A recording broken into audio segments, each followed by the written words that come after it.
नमस्कार दोस्तों, मैं धीरेन्द्र यादव भारत पूजा में आपका स्वागत करता हूँ। आज हम हिंदी भाषा में वर्ण विचार पर चर्चा करेंगे। वर्ण विचार के अंतर्गत वर्णमाला आती है। अब देखिएगा वर्ण विचार, तो वर्णमाला की परिभाषा पहले पूछ देते हैं। तो हिंदी वर्णमाला में कुल 52 वर्ण, वैसे अन्य पुस्तकों में अन्य डाटा दिया गया है, लेकिन हम 52 ही मानेंगे। तो हिंदी वर्णमाला में कुल 52 वर्ण हैं। तो देखिएगा वर्णमाला सार्थक वर्णों के समूह को वर्णमाला कहते हैं, क्रमबद्ध वर्णों के समूह को वर्णमाला कहते हैं, व्यवस्थित वर्णों के समूह को वर्णमाला कहते हैं। अब यहीं पर शब्द की परिभाषा में कुछ मूल अंतर है। देखिएगा वर्णों के सार्थक समूह को शब्द कहते हैं, जबकि सार्थक वर्णों के समूह को वर्णमाला कहते हैं। सूक्ष्म अंतर है, ध्यान से पास में लिखिए ताकि समझ में आ जाए। अब ध्वनि देखिएगा, जब हम वर्णमाला का कोई भी वर्ण जब बोलते हैं, उच्चारित करते हैं, जब उच्चारित ध्वनि को लिखते नहीं पा ध्वनि, जैसे का ख आ बा, ये ध्वनि, तो ध्वनि को जब लिख दिया जाता है तो बन जाता है वर्ण। अब वर्ण अक्षर, देखिएगा अक्षर वर्ण में अंतर है। अक्षर वर्ण हो सकता है जबकि वर्ण अक्षर नहीं हो सकता है।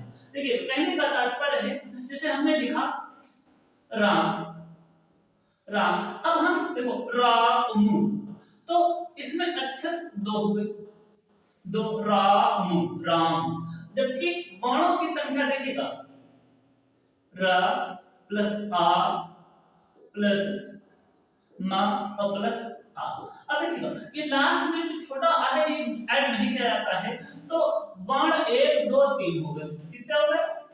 3 हो गए। तो वर्ण और अक्षर में अंतर होता है। अब देखिएगा अक्षर की परिभाषा हम इसके पहले के वीडियो में बता चुके हैं। अब देखिएगा अक्षर से शब्द बनते हैं। शब्द का कोई अपना अर्थ होता है, लेकिन विस्तारित अर्थ नहीं होता है। उस शब्द को जब वाक्य में पिरो दिया जाता है तो वही शब्द पद कहलाता है। पद के बाद पदबंध आता है, पदबंध के बाद उपवाक्य, उपवाक्य के बाद वाक्य आता है। वाक्य किसी भी भाषा की सबसे बड़ी इकाई है। अब वर्णों के भेद तो 3 हैं, स्वर, व्यंजन, अयोग्यवाद। अब स्वर हिंदी में कुल 11 स्वर है। देखिएगा ये जो आपका अर्धतंत्र बिंदु लगा हुआ है बड़ा पर, तो ये आगत या गृहीत या विदेशी स्वर है, ठीक है, इंग्लिश से आया है। अब रे कुछ विद्वान अब मानते हैं, कुछ विद्वान नहीं मानते हैं, लेकिन ये संस्कृत का स्वर है, हिंदी का नहीं है। तो आ ई उ ए ओ औ संस्कृत में 13 है और हिंदी में 11 है। ये सभी घोष हैं, चाहे घोष बोले चाहे सघोष बोले, एक ही बात है। अब स्वर के भेद 3 हैं, प्रयत्न विधि के आधार पर, उच्चारण स्थान के आधार पर और जाति के आधार पर। ये जो चार्ट बना हुआ है इसे ध्यान से देखिएगा। अब संवृत माने होता है बंध, अर्ध संवृत माने होता है आधा बंध, फिर विपरीत अर्ध विपरीत, ये अर्ध और ये अर्ध दोनों सही है, ऐसे भी लिखा जाता है, ऐसे भी लिखा। विपरीत माने होता है खुला।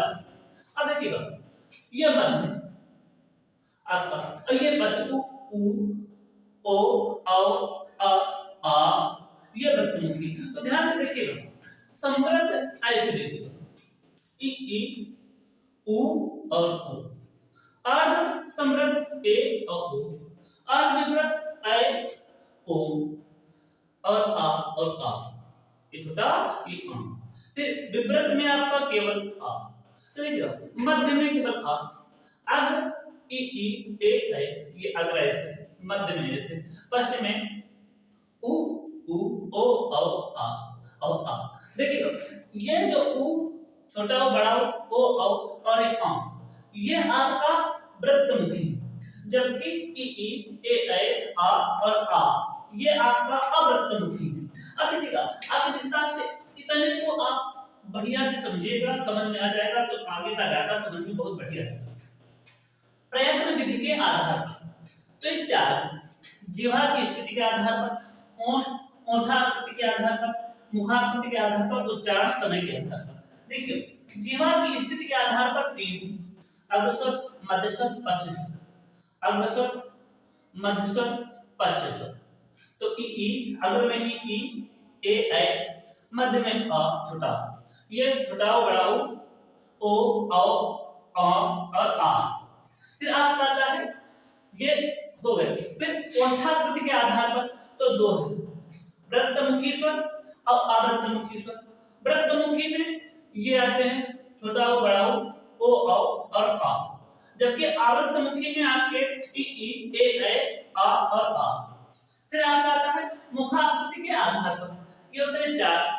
तो आपका समृद्ध स्वर, अर्ध समृद्ध, विवृत, अर्ध विवृत। आप लोग चार्ट करते हैं।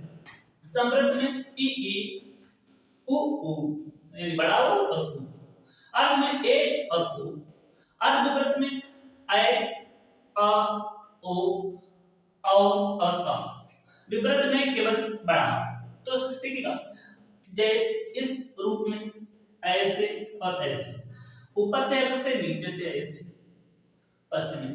अब देखिएगा उच्चारण समय के आधार पर तीन प्रकार के ह्रस्व, लघु या एक मात्रिक, एक ही बात है, ह्रस्व स्वर, लघु स्वर या एक मात्रिक स्वर, दीर्घ, गुण या त्रिमात्रिक स्वर और प्लुत या त्रिमात्रिक स्वर। अब देखिएगा प्लुत हिंदी में नहीं प्रयोग होता है, लेकिन लिखा हुआ आता है तो हमने भी लिख दिया, संस्कृत का ये स्वर है।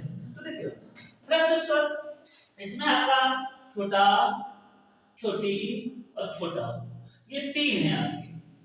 और दीर्घ या गुण या त्रिमात्रिक ये आपके सात।